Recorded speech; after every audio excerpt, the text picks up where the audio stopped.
Mandy Rose wasn't the only one who got a slip recently. These guys got them in pink. I'm Chris Wolvie, the wrestling vlog who always tells it like it is.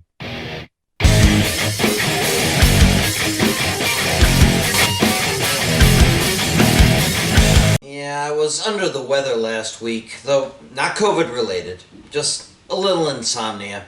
Nothing to lose any sleep over. At least I had time to digest WrestleMania and say, I thought last year's was a little better. Oh, night one was fantastic, but night two tore it all down, sadly. And my piss-poor predictions didn't help either.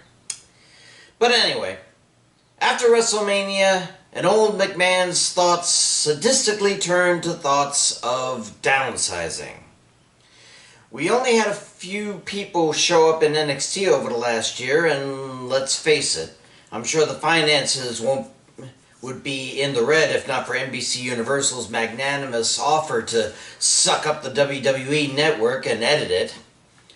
So it's time for those who didn't carry that weight to hit the road. So let's talk about those that were future endeavored last week. And by that I mean I'll talk, and you'll listen and maybe comment later. One of the least surprising releases, at least for me, was Tucker.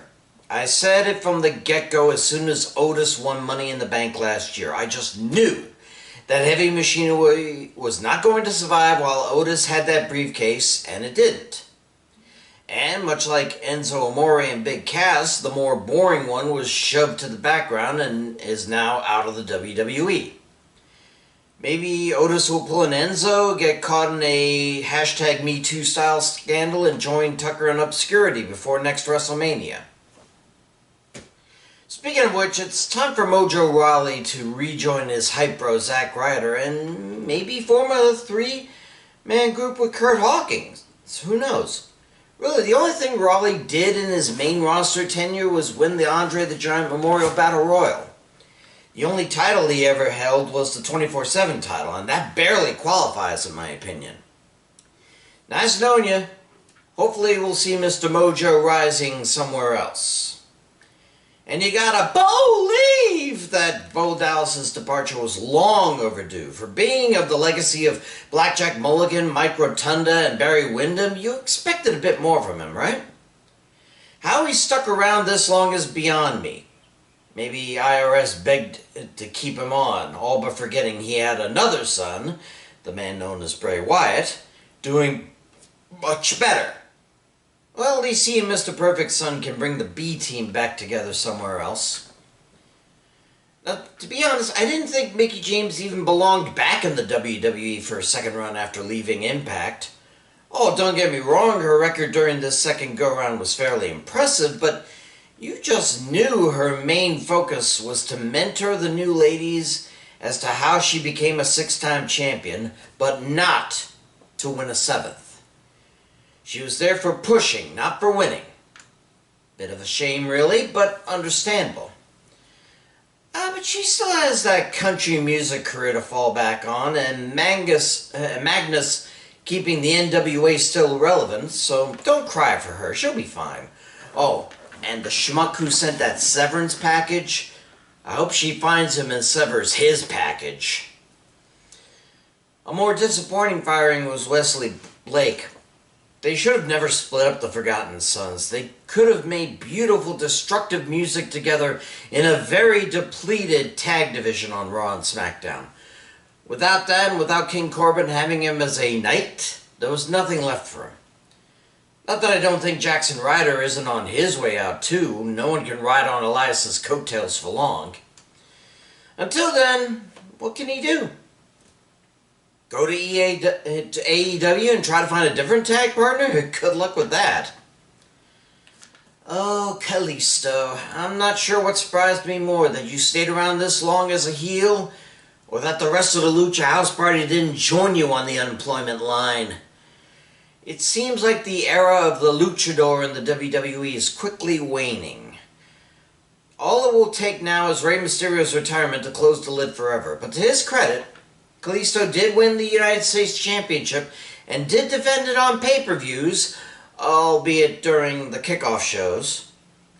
Maybe you can find Sin Cara, either one of them, and return to AAA to show those rookie masked men how it's done.